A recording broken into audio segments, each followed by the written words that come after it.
শুভেন্দু বাবু আর মমতা ব্যানার্জির দলের মধ্যে, তৃণমূল আর বিজেপির মধ্যে আমি দাঁড়িয়ে বলছি, এখানে বিশাল সম্পর্ক, গোপন ব্যাপক সম্পর্ক আছে। বুথ স্তরের বিজেপির কর্মীরাও ধরতে পারবে না, বুথ স্তরের তৃণমূলের কর্মীরাও ধরতে পারবে না, ওপরে ব্যাপক আছে। কি হবে? শুভেন্দু অধিকারীকে দিয়ে একটু কামড়ে দেবে আর মমতা ব্যানার্জি একটু মলম লাগিয়ে দেবে, এই হচ্ছে কাজ চলছে। কাগে কান নিয়ে চলে গিয়েছে, কাগের দিকে তাকালে হবে না। বলছে এখানে হিন্দুদের উপর অত্যাচার হচ্ছে বাংলাদেশে, আমিও বলছি হিন্দুদের উপর অত্যাচার হচ্ছে। আর বাংলাদেশের হিন্দুদের উপর অত্যাচারের বন্ধর জন্য সর্বপ্রথম আমরাই রাস্তায় নেমেছি, অন্য কোনো হিন্দুদের যারা বলে আমি রক্ষাকর্তা তারা কিন্তু নামেনি, এটা মাথায় রাখতে হবে। কিন্তু বাংলাদেশের হিন্দুদের উপর অত্যাচারটা চোখে পড়ছে, আমাদের পাশের বাড়ির হিন্দুর উপর অত্যাচারটা চোখে পড়লো না। আমার আপনার পাশের বাড়ি, আমার আপনার বাড়ির মেয়ে তিলোত্তমার উপরে যে অত্যাচার হলো তাই এদের চোখে পড়লো না। মিটিং মিছিল হচ্ছে, মা মিটিং মিছিল হচ্ছে, শুভেন্দু বাবু বলছে, সুকান্ত বাবু বলছে, আপনার এমপি বলছেন, আপনার এমএলএ বলছে তিলোত্তমার বিচার চাই, নওশাদ সিদ্দিকীও বলছে তিলোত্তমার বিচার চাই। কিন্তু দুর্ভাগ্যের বিষয়, তিলোত্তমার বিচার সঠিক হওয়ার দায়িত্ব যাদের হাতে দেওয়া ছিল অর্থাৎ সিবিআই, সেই সিবিআইকে কিন্তু পরিচালনার দায়িত্ব আবার শুভেন্দু বাবুদের দলের আছে। আর আমরা কি দেখলাম, নির্দিষ্ট সময়ের মধ্যে চার্জশিট জমা দেওয়ার না দেওয়ার জন্য দুজন বেকসুর মানে জামিন পেয়ে গেল, একটা সন্দীপ ঘোষ আর একটা টালা থানার ওসি, দুজন জামিন পেয়ে গেল। তা নিয়ে কিন্তু কোনো কথা হচ্ছে না। আমার বলার বক্তব্য এটাই, সারা পৃথিবীর মানুষের উপরে অত্যাচার হলে আপনাকে আমাকে মুখ খুলতে হবে। ধর্ম বর্ণ দেখে অত্যাচারের যাতে মুখ খোলে, তাহলে আমরা মানুষ রূপে কি আর নতুন করে বলবো না আমি। কিন্তু ওখানে সিবিআই যে ব্যর্থ হয়েছে, সিবিআই যে যথাসময়ে চার্জশিট দিতে পারেনি, এ নিয়ে কিন্তু কথা বলতে দেখলাম না, এ নিয়ে আওয়াজ তুলতে দেখলাম না। বাংলাদেশের হিন্দুদের অত্যাচার হচ্ছে, আপনি আমি সকলেই চিৎকার করছি, সকলেই ব্যথিত, সকলেই মর্মাহত। এবং আমরা ছুটে ওই জন্য গিয়েছিলাম, আমার আগে মাস্টার সাহেব বলেছে আমাদের ডেপুটেশন নিতে চাইছিল না, আর একটা কারণে ছুটে গিয়েছিলাম আমরা আর একটা কারণে ছুটে গিয়েছিলাম, সেটা বাংলাদেশের একটা শিক্ষা কেন্দ্রের সামনে আমাদের জাতীয় পতাকাকে লাগিয়ে দিয়ে তার উপরে হাঁটছিল না। আমি গিয়ে ওখানে যিনি ডেপুটি হাই কমিশনারের যিনি দায়িত্বশীল ছিলেন, যিনি সর্বোচ্চ কর্তা ছিলেন, তাকে বলে এসেছিলাম 24 ঘন্টা আমরা টাইম দিচ্ছি, যদি ওটা না বন্ধ হয় আমার দেশে আপনার পতাকা উড়ছে, আমরা পুলিশ দিয়ে আপনাকে প্রোটেক্ট করছি, কিন্তু আমরা বুঝিয়ে দেব।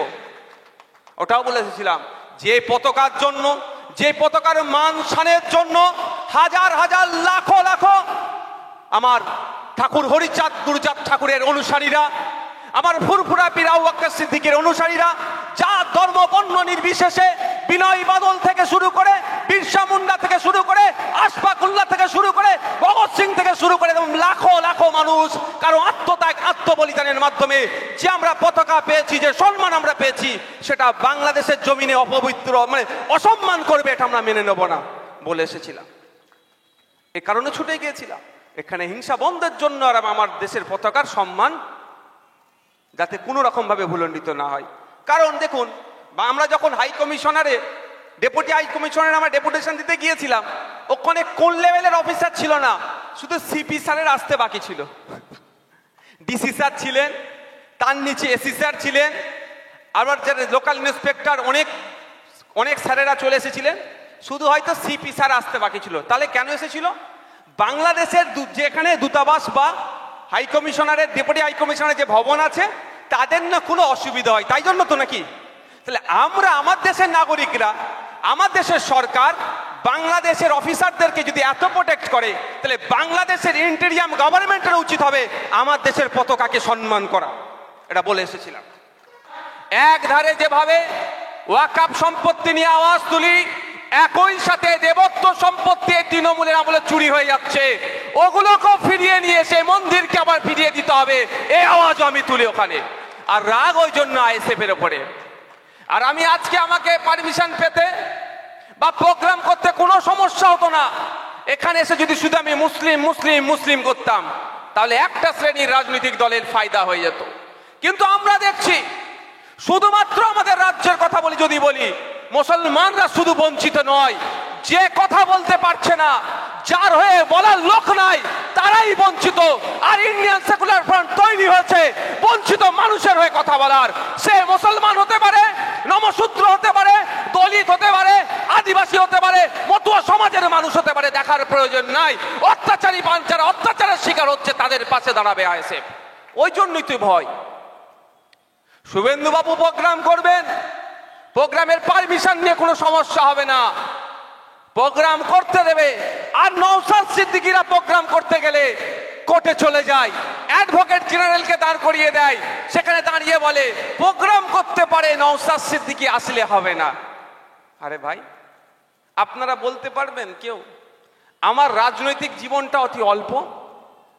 একটা শব্দ আমি এই ধরনের কথা বলেছি আমার রাজনৈতিক প্রোগ্রাম থেকে, যে শব্দের দ্বারাই হিংসা ছড়াতে পারে, এমন এক শব্দের কথা আপনি বলতে পারবেন যে শব্দের দ্বারা কোনো জাতের মানুষ, কোনো বর্ণের মানুষ, কোনো ধর্মের মানুষ, কোনো সমাজের মানুষকে আঘাত লাগবে?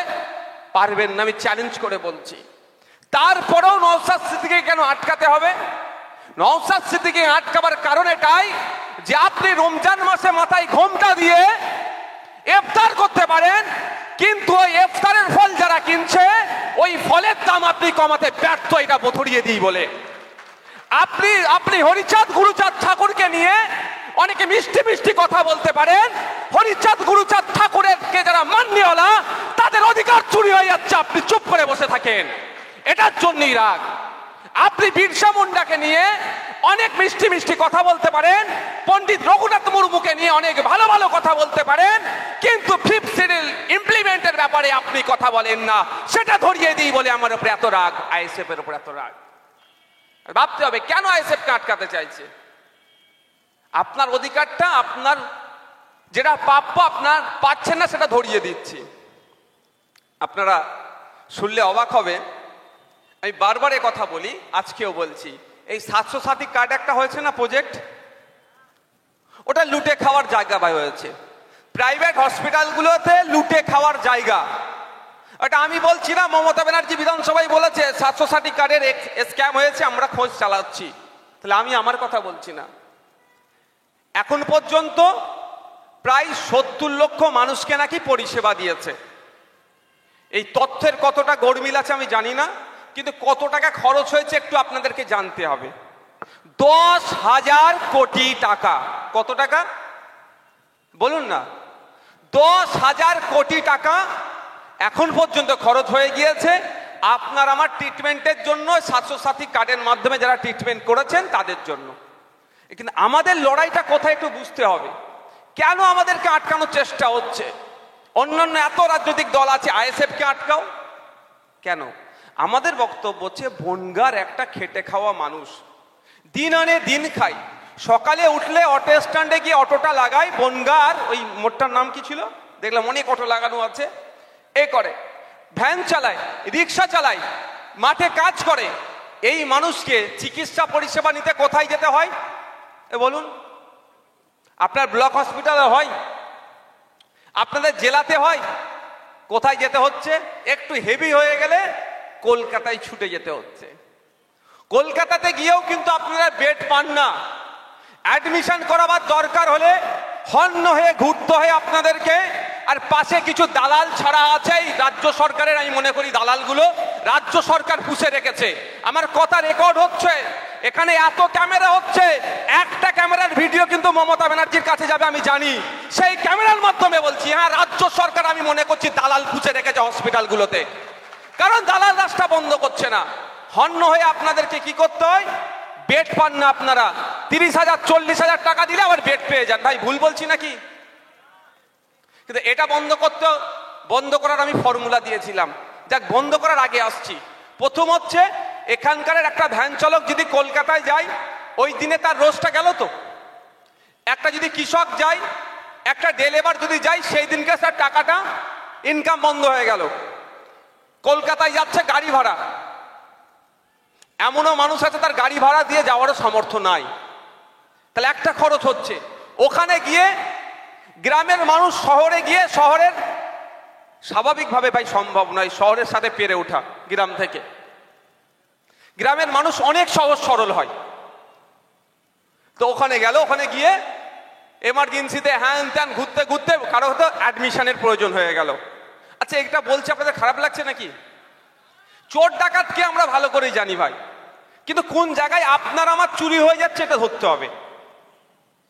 চোর ডাকাতকে আর বলতে লাগবে না নতুন করে, কিন্তু কোন জায়গায় আপনার আমার ক্ষতি হচ্ছে সেটা একটু জানাবার আমি চেষ্টা করছি। তাহলে ওখানে 30-40 হাজার টাকায় বেড দিয়ে তারপরে বেড পাবেন। 10,000 কোটি টাকা আপনাদের স্বাস্থ্য পরিষেবার জন্য রাজ্য সরকার খরচ করেছে, শুনতে খুব ভালো লাগছে। এবার বলুন, আমি একটা প্রস্তাব রেখেছিলাম রাজ্য সরকারের কাছে, প্রতি বছর পশ্চিমবাংলার পিছিয়ে পড়া জেলাগুলোতে একটা করে পিজি হসপিটাল তৈরি করা দরকার, একটা করে এনআরএস হসপিটাল তৈরি করা দরকার, একটা করে আরজিকর হসপিটাল তৈরি করা দরকার, একটা করে এসএসকেএম তৈরি করা দরকার, একটা করে চিত্তরঞ্জন ন্যাশনাল মেডিকেল কলেজের মতো বড় হসপিটাল তৈরি করা দরকার। এবার বলুন, যদি এই উত্তর 24 পরগনাতে ওই পিজি হসপিটালের মতো বড় হসপিটাল থাকতো, তাহলে আপনারা এখানে না গিয়ে কলকাতায় যেতেন, তাহলে আপনাদের ট্রিটমেন্ট কোথায় হতো? আপনাদের জেলাতেই হতো। মুর্শিদাবাদের মানুষ, বাঁকুড়ার মানুষ, শিলিগুড়ির মানুষ, কুচবিহারের মানুষ, ঝাড়গ্রামের মানুষ কোথায় ভোরবেলা এসে লাইন দিচ্ছে কলকাতায় সরকারি হসপিটালগুলোতে, যাদের আর্থিকভাবে যারা দুর্বল।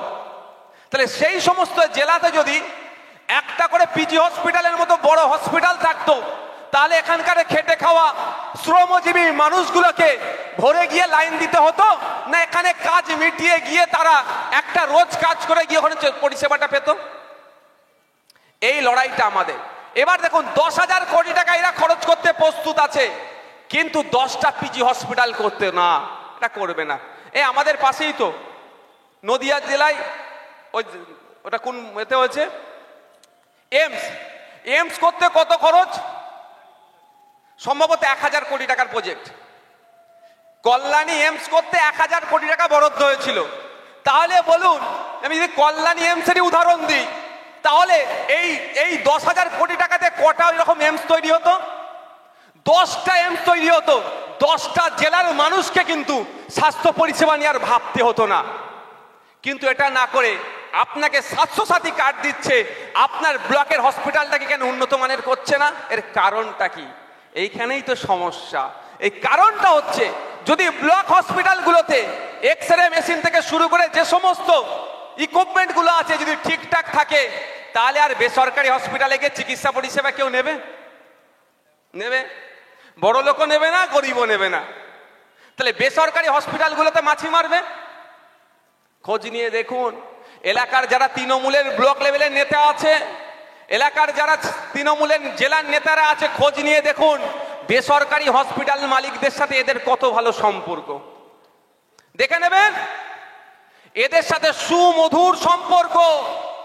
কারণ খোঁজ নিলে দেখা যাবে মাসে মাসে একটা মাসোহারাও হয়তো বেসরকারি হসপিটালের মালিকগুলো দেয়, বাবু তুমি এটা রাখো, আর ব্লক হসপিটালের এক্সরে মেশিনের থাকলে টেকনিশিয়ান দিও না। আমি দায়িত্ব নিয়ে বলছি, আমাকে বিনা অপরাধে 42 দিন জেল কাটিয়েছে। একটা যদি শব্দ ভুল বলি, মমতা ব্যানার্জি, অভিষেক ব্যানার্জি কিন্তু আমাকে ছাড়বে না ভাই। আর আমি ওই জন্য দায়িত্ব নিয়ে বলছি, আমার দায়িত্ব কাউকে নিতে হবে না, আমি নিজে নিচ্ছি। এমনও হসপিটাল আছে, এক্সরে করতে যাবে, কি বলবে বলুন তো? এক্সরে মেশিন আছে, কিন্তু টেকনিশিয়ান অর্থাৎ যে অপারেটিং করে, সহজ ভাষায় যদি বলি, যে মানুষটাই আপনার এক্সরেটা করিয়ে দেবে। ওটা তো আর এমবিবিএস ডক্টর করবে না, সে তার অন্য কাজ। টেকনিশিয়ান আমরা মেডিকেলে যদি ভাষায় বলি টেকনিশিয়ান। তাহলে খোঁজ নিয়ে দেখবেন টেকনিশিয়ান নাই। ফলে কি বলবে, আছে জেঠিমা, আছে কাকিমা, আছে চাচি মেশিন, কিন্তু চাচি যে এক্সরে করবে সে আজ নাই। কি এই কেমন কথা? বাস্তব কথা এটাই। যদি টেকনিশিয়ান থাকে কি বলবে, মেশিন আছে, টেকনিশিয়ান আছে, প্রিন্ট করবে যে রিপোর্টটা বার হবে, সেই রিপোর্টের কাগজটা নাই। এক্সরে করে একটা প্লেট হয় না, সেই প্লেটও নাই। আমি দায়িত্ব নিয়ে বলছি, এগুলো কেন করে রেখেছে? যাতে আপনি সরকারি পরিষেবার মুখী না হয়ে বেসরকারিতে চলে যাবেন, টাকা আপনাকে ওখানে দিতে হবে। আমাদের বলার কারণটা হচ্ছে এটাই, একটু বুঝতে হবে, চোখ কান খুলে রাখতে হবে। মনে হচ্ছে অনেক কিছু হচ্ছে, অ্যাকচুয়াল হচ্ছে না, আপনার ক্ষতি হচ্ছে, আপনাদের ভাবতে হবে। এটা আমাদেরকে মাথায় রাখতে হবে।